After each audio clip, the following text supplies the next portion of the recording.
And people, na good morning, na good afternoon, na good evening, na good day. Anytime when I do waka kugikele, na go see my video. May I not forget to hit that way the red so that anytime when I post new video, I go be the first to receive alarm say I dey una side or I dey una corner or I dey una area. As na do so, God Almighty, Papa God Almighty, go butter on our bread and He go bless you now for me. For those of na way they view my video, may not forget to subscribe and like and share my video. Now thank you anyway, sha. Today matter I bring now true life story. Kwara State, 19 for Apple, I mean to say true life story. Men and carry on water, na share, na ponko, because this one I read. I sometimes before. Now wetin they read the Apple for Africa all over the world now they bring, and then they fake wetin I no see, wetin I no read. I they read and well, but the small one, why if they read and well before I go bring that. Go make sure say the tea why I go bring, maybe fake one or this one I bring so about a woman we married to a ghost for Nigeria. Now this one for happen.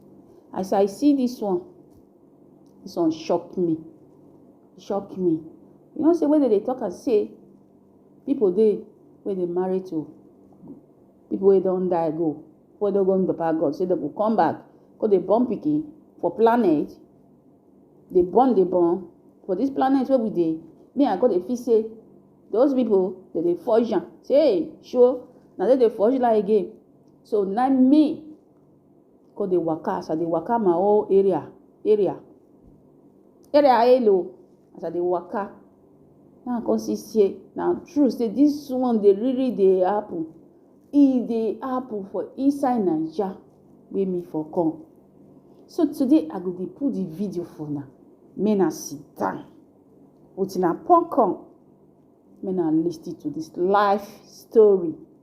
Life story, my people. This one weak me reach my bone marrow. So that my bone they shake as I hear this one. Sure.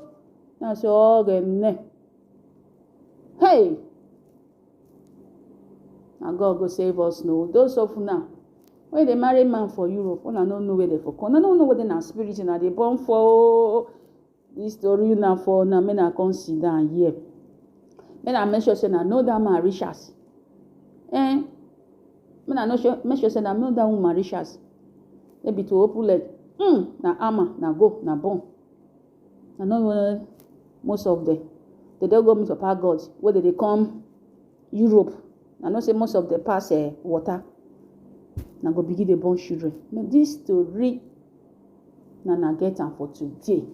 When I sit down, some of you now, anything when I see, and I dey born for. When I sit down, call listen to this life story of a ghost. So I put the video for now. If today be the first day when I see my video, may I not forget to subscribe and press that red where they make bang bang.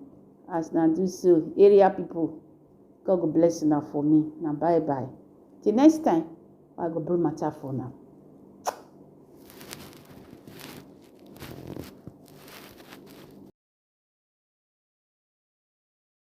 Particular picture, the man you see happens to be a ghost at the time this picture was taken. If I'm correct, this is a picture of a ghost. So how did we get here? Well, let's begin. So Angela is said to be in her 30s, single, and living alone in a town in Lafia, Nasarawa State. Although she was born and brought up in Benue State where she used to live with her parents, but due to the intense pressure for her to get married, she has to leave. What that means for getting married. In fact, it became worse when her best friend and business partner Veronica got married. The pressure doubled, and so she knew she had to focus herself on her business because at this point, no man was coming for her. She used to have a lot of boyfriends back then when she was in Benue State, but none of them took her serious enough to make her a wife. Her mother was not in support of her moving to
he's from Taraba State and that he recently just relocated to Lafia to start a new life and that he was a barrister practicing law.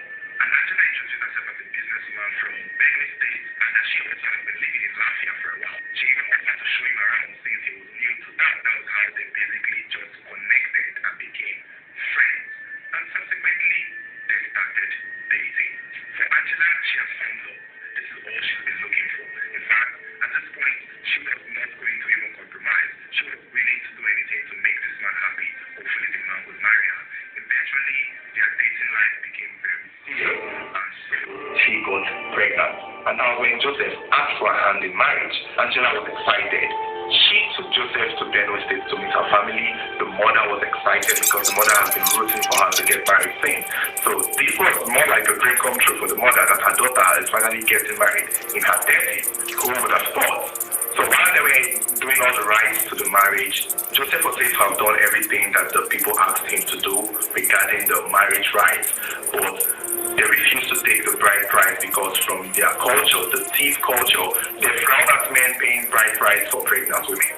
So they encouraged them to go back to Lafia, and when she has given birth, they can come back to pay the bride price. And that was it. That was how they went back to Lafia. Soon afterwards, Angela and Joseph moved in together. Now, it was said that they lived in a very secluded neighborhood in the community in Lafia there. So that was where they started building a home together.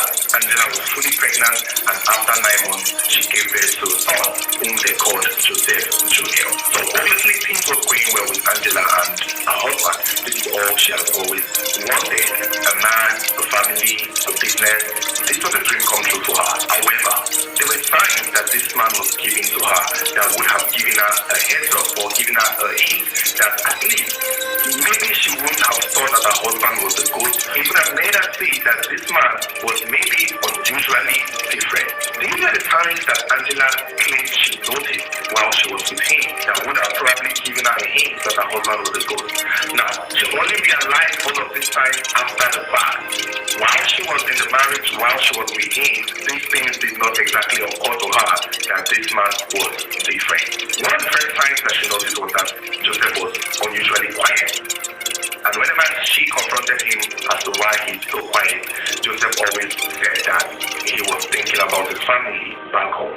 Now, at the initial time when they were dating, Angela did ask him why he left Taraba State to come and relocate to Lafia. That was when Joseph revealed to her that the reason why he left Taraba State was because his family were killed in the communal herdsmen clash. And of course, at the time, it was said that there was a lot of herdsmen Fulani clashes in Taraba State, leading to a lot of casualties. And so when Angela asked him why he was always quiet, Joseph always gave that excuse that he was thinking about his family back in Taraba State that were killed in the crisis. And so Angela did not think too much of it. Another sign again that Angela would have picked up on was the fact that Joseph was very melancholic. Joseph was always moody and deep in his gloomy thoughts. He was always talking about death and dying, also talking about how he can't wait to join his family. When their son was 4 years old, she wanted to enroll him in school, but Joseph said no. Joseph told her that he doesn't want the child to be in school and he doesn't want the child to go to church. So these were things that were like odd to Angela, who was like, wait a minute, why don't you want our child to go to school when we can afford it? Angela herself is illiterate, so she did not go to school, and that was why she really wanted their son, Joseph Jr., to go to school. But when Joseph was opposed to the idea, it kind of made her confused. However, Joseph himself consoled her by telling her that he is planning to relocate them to Abuja, and when they get to Abuja, their son would attend a better school. And that was how Angela had to hold on to that promise, hoping that he had the better plans for their child. There was another instance when Joseph had a nightmare and told Angela that, hey, Angela, I had a dream, and in my dream, myself and our son, Joseph, died.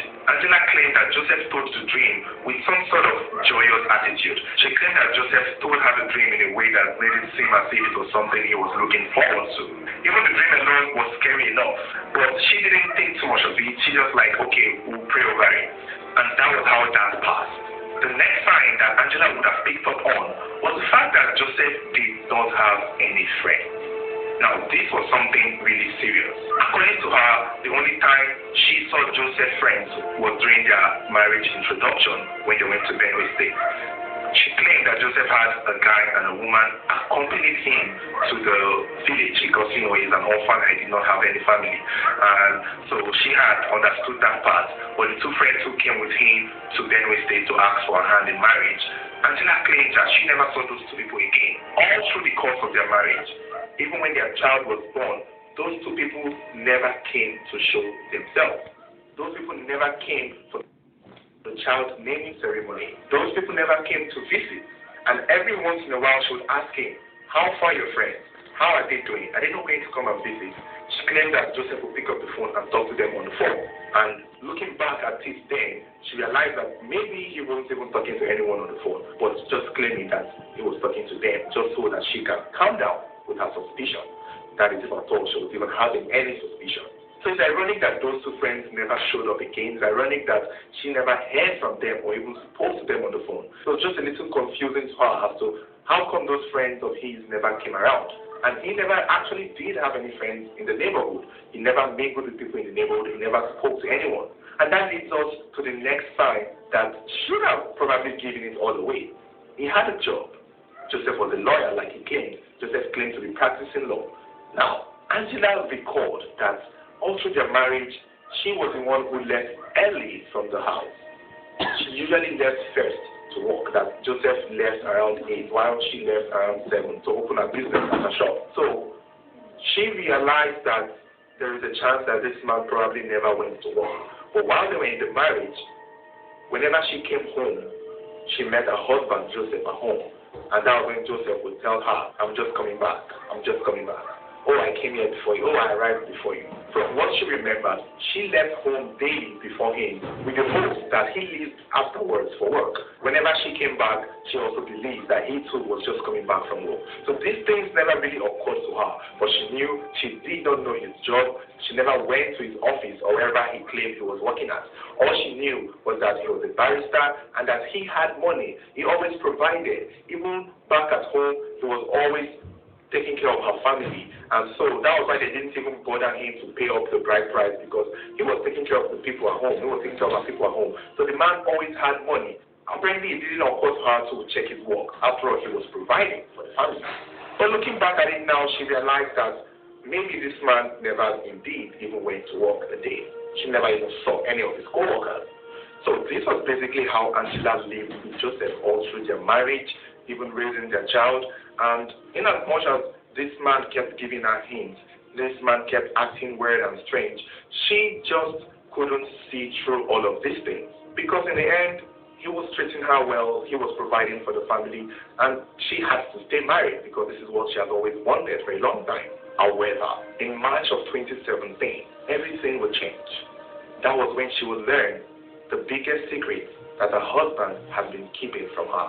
Now, how did this woman find out the truth? Well, in a moment we will get to that.